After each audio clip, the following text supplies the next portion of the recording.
Hi, this is Sarah from Little Stab Studios, and today I'm answering the question, can you laminate a cross-stitch piece? And the answer is basically yes and no. And first I'm showing you how you cannot laminate a cross-stitch piece, and that is by using a traditional laminating machine. I attempted to do this with my very standard, I think it cost about $25, A-box laminate machine, and I used a standard A4 size, decent quality laminating file. Luckily, my machine and my cross-stitch piece were not damaged in this experiment, but as you can see in the video, it did not work at all. There were huge air pockets on either side, but the edges surrounding the cross-stitch were completely closed. So, just wanted to demonstrate. You can try it. It probably won't work. It might partially be the lace, but in general, I don't think a laminating machine without any adjustment settings for heat or for thickness is going to work, unless you have a really nice high quality laminator that can adjust for it. It's simply not going to happen.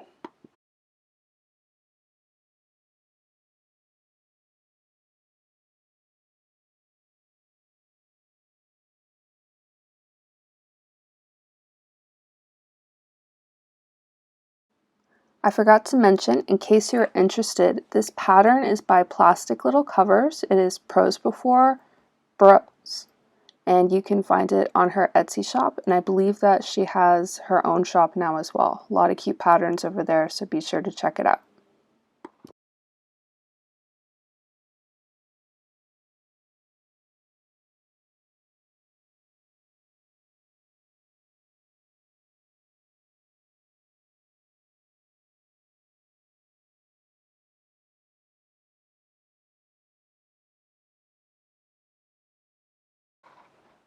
After cutting around the piece, it was pretty clear that the air pockets were so bad that it was not stuck to the fabric at all in a lot of places. You can see all on the edges, they're completely opening up, and I didn't even trim that close. So I was actually able to completely unseal the piece from the laminate sheet by hand. I didn't have to use tweezers or any other special tools to get it out. And I was really fortunate because the laminate was still warm enough that I was able to take it off pretty safely, and I didn't damage the stitches at all. But I think it's really cool how you can see where the glue did stick to the raised parts of the lace and the cross stitches, and it did not stick to the rest of the fabric. So that probably contributed to the problem that I had with using the laminator.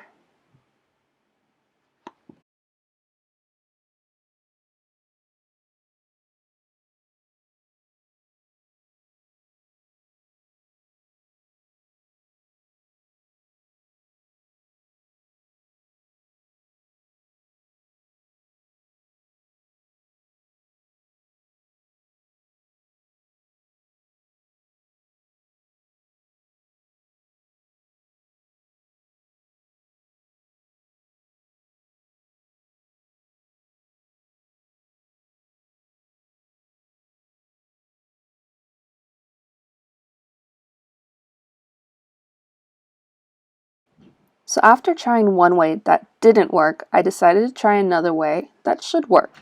And this is by purchasing something here in Japan known as ramichan, but this is actually a US product which is sold as heat and bond vinyl. It is not the regular heat and bond that you would use for applique, it's their vinyl product, so it's a little bit different.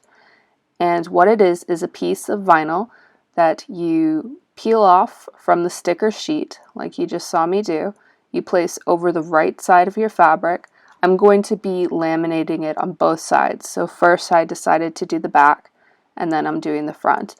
And then you place the protective paper back over it. They say that if you don't have that paper, that you could use standard copy paper or, something that will keep the iron from touching the vinyl itself, because if the iron does touch the vinyl, it will melt a little bit. And I made sure to cut the vinyl slightly larger than the bookmark. And I'm glad that I did, because there were a couple of very small edges where it did melt a tiny bit. So you do want to cut a little bit extra so you don't have to worry about that. My iron is set exactly at the manufacturer's recommendation, which is a medium heat, which would be good for wool, for example. And by using that heat setting, I was able to get it to stick really nicely onto the back. And I tested it out, made sure that it wasn't going to pull apart. You can go over this a couple times if you need to, as long as you have the protective sheet on there and you don't hold the iron in place for too long, because vinyl will melt if you're not careful.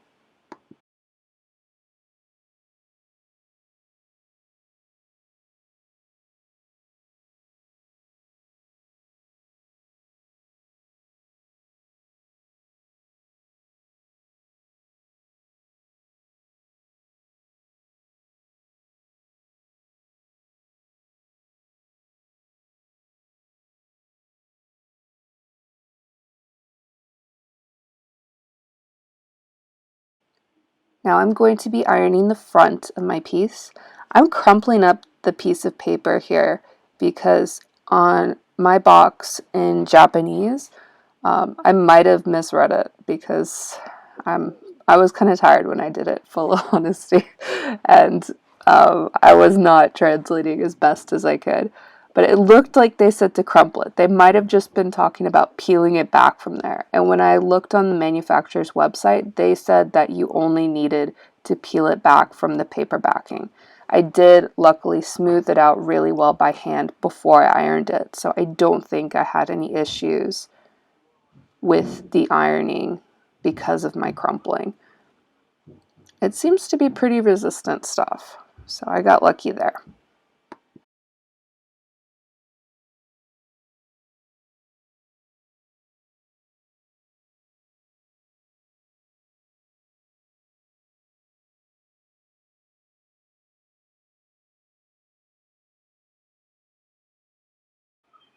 So here's where I've got both sides ironed, and it's still a little bit warm at this point. You do want to let it cool down a bit, or it can move around slightly, not too much. But I also didn't want it to stick to the ironing board.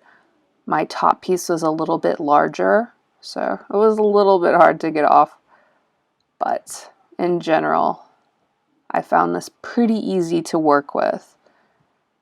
Definitely a lot easier than the laminating machine with the Aida. And you can see it has a good seal. There's no air bubbles in there. And I have been pretty happy with the results.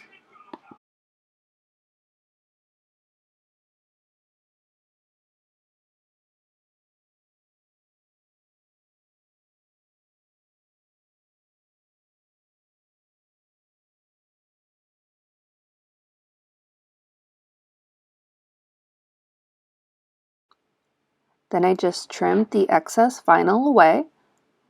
I used regular craft scissors, and again I'm glad, because after double checking with the US site, they recommend do not use your fabric scissors for this. So regular old scissors, I cut that down, and then I have a corner clipper, and I like to clip the corners since I do have small kids and they love to get injured. So this is an additional step you don't need to do.